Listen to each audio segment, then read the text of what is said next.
আসসালামু আলাইকুম। আজকের ভিডিও রুমি ডেইলি ব্লগ।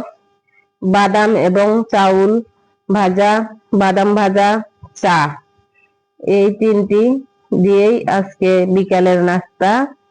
এই যে এখন আমি সুন্দর মতো বাদামগুলো ভেজে নিব। এই যে চুলা ধরালাম, আস্তে আস্তে জালে সুন্দর করে এই দেখেন নাড়াচাড়া করে নিচ্ছি। বাদামগুলো যেন পুড়ে না যায়, সুন্দর মতো ভেজে নিচ্ছি।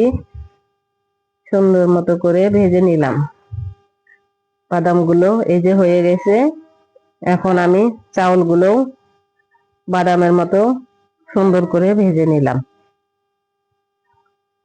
এখন চার জন্য পানি দিলাম এবং 3 চা চামচ চিনি দিলাম।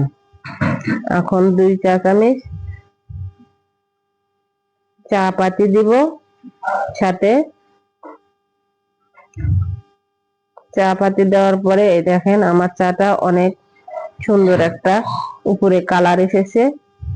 এই যে দেখেন, এই যে এটা এখন আমি সুন্দর করে কাপে নিলাম। এই যে চাউল ভাজা, এই যে বাদাম ভাজা, আর এই চা।